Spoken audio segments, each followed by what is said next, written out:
Hello, everybody, and welcome to Tarajio Talks, a space where we share real stories, raise awareness, and spread hope around breast cancer. My name is Viola, founder of Tarajio Breast Cancer Foundation and a breast cancer warrior. In today's episode, I want to share my journey from diagnosis up to where I am today and why awareness and early detection matters so much. In 2023, around late December, one morning, as I was getting out of bed, I stretched out and I felt a strange lump around my right breast area. So instinctively, I reached out to my left breast area, same spot, to see whether it was something, uniform, something normal, a bone or something. But I didn't feel anything. And so I didn't make much of it at that point, but I remember I went to our family WhatsApp group and informed them that, I felt a strange hard lump.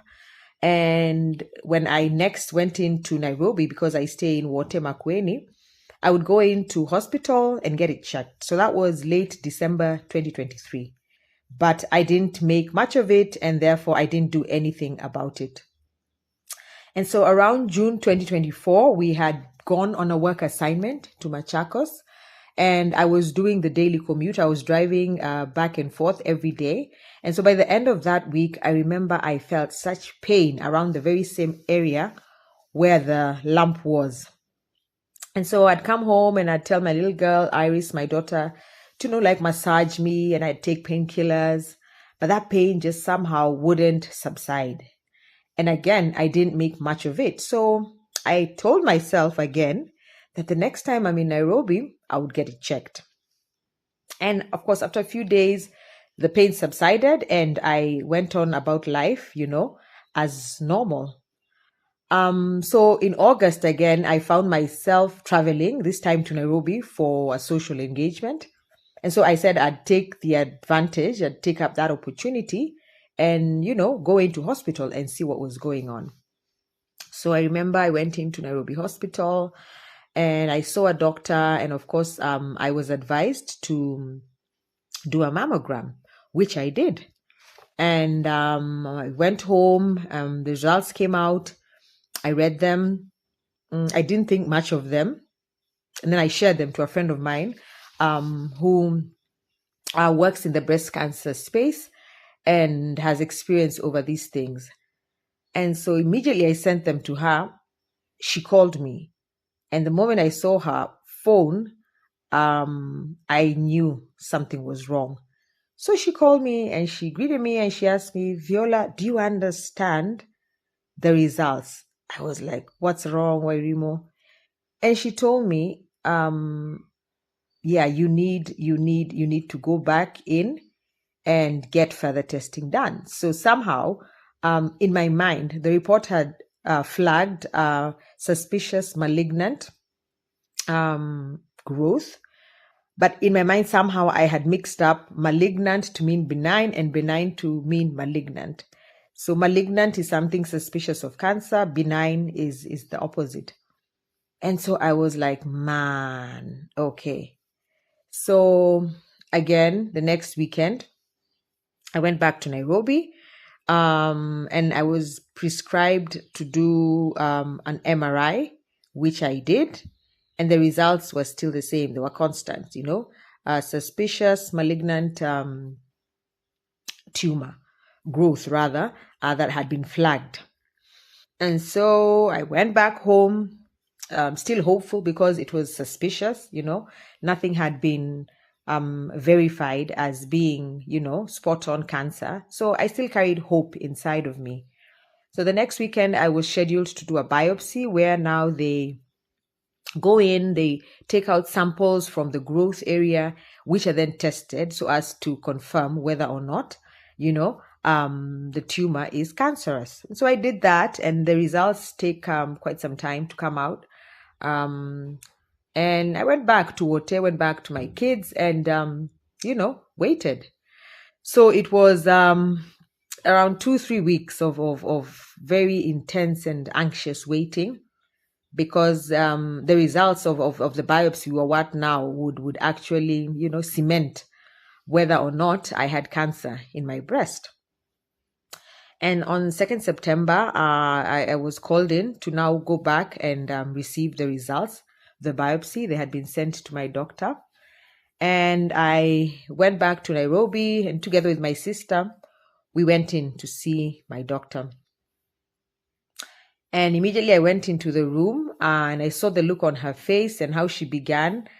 I knew that the results were positive. And even somehow in my heart, as I was driving down from Wote to Nairobi, it's a 2-hour drive, something in me just felt, felt off. And so she tried her very best, God bless her, to break down the news to me very gently, very softly.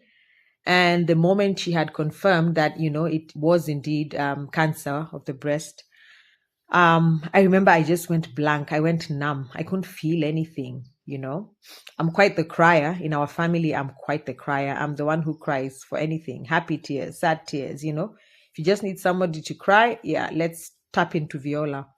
But on this day, I remember I felt so numb, so numb. I remember my sister sitting next to me and just looking at me, trying very hard to, to keep together. And the first thing I asked my doctor was, so now what next? And of course, she explained all these things, and there were some tests that I needed to do immediately and others that I'd have to come back and, do, and then meet up with my oncologist. It was a whole raft of things, And so I told my sister, fine, let's do the test that needs to get done so that I can go back home to my children, because that was very important for me to do. I had told my children, I'm just going to Nairobi and coming back, I'm hoping and trusting that I was coming back with a negative result. Yeah. And so I knew that I needed to just get the tests done and then head back home. And it was pretty late by this time. It was around 3. And so in the midst of that, my little nephew joined us as well. And so the 3 of us now went to the next hospital to get the next test done.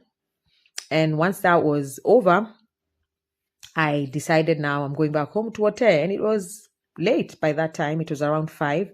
And they were so worried, both my sister and my nephew, and they tried so hard to just, convince me to stay back and just sleep it over. And, and I wouldn't hear any of it. I just wanted to go home, I guess. And I wanted to be in a familiar place and, be around my kids. So I drove back to Wote, cancer diagnosis in hand.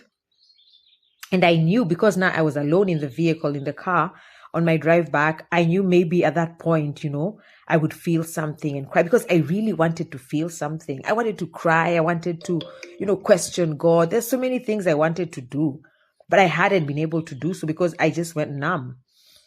And so I drove back the whole 2 hours, felt nothing, And I remember when I got back home, it was around, 9, and we usually pray at that time. But the kids had waited up for me. And so when I sat with them and, broke down the news to them, I remember all 3 of them, they were actually standing, in the order of their birth. Very, very strange, my firstborn, my secondborn, and my thirdborn. And I told them, I broke it down to them and I told them, I have breast cancer. And man, the reaction on their faces was one thing I haven't forgotten to date. They all broke down and, they cried and they cried so much, And as I looked at them, I felt as though I was looking at my children at my own funeral. It was horrible. And at that point, I broke down too. But then, as we prayed that night, I told God to wipe away the tears. I asked him to never make cancer make me cry again that way, and to never be so hopeless before my children, because it broke my heart for me to see them the way they were and how they received the news. And by, we got by through that day, that night. And in the morning again, I prayed with them, and I fed them hope. Hope was very important for me. Hope has been very important for me in fighting breast cancer, because without hope, it overwhelms you. It really does. And so, I got on to doing what needed to be done. I went in, met my oncologist. I got my treatment plan. She explained everything to me. Very intentionally, very graciously. And Dr. Njoki was very fundamental in helping me, get the right frame of mind and the right levels of positivity to fight. Because whenever she spoke to me, she just, was so casual and so confident about it. And told me, Viola, you'll beat this. You're going to beat this. There are many women out there who have fought breast cancer and survived. And so we're going to do all that needs to be done, and you're going to win. And so from that point on, once I got my treatment plan, did all my diagnostics, and then actually got down to the actual treatment, it's just been a journey of hope.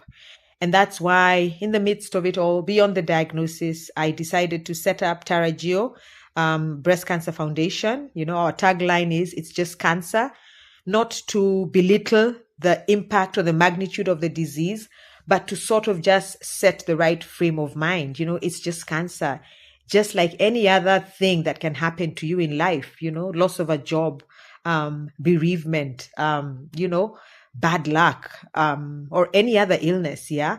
Because once you let, life, because this is part of life, take, the better of you, it shifts your mindset, and you often will feel despair. You can feel hopeless. You can give up even before you've started the fight. And that's why this tagline for me is very central in who I am, who I have been as I fight breast cancer. It's just cancer. So isikushtue, isiku set off balance. Don't let it, consume you, because there's still life beyond the diagnosis. There's still so much to take in. There's still so much joy and hope and stuff to be grateful for. And so I am hoping and trusting that you guys will join us as we continue with our Tarajio Talks, and as I unravel my own journey and the things I have experienced, the things I have learned, the things I'm also hoping to learn from you out there, whether you're a survivor, a warrior, a caregiver, or somebody who has been affected by cancer of any form. Hoping that this is a space where we will be able to feel safe to share, to learn, and to grow together. If this episode has encouraged you, please share it with someone who needs to hear this message, and stay tuned for our monthly podcasts where I continue to share my journey and create awareness, promote education, and advocacy through Tarajio. Also, you could follow us on social media at Tarajio Breast Cancer Foundation on Facebook, and on Instagram we are at Tarajio Foundation. And remember, there is hope beyond diagnosis.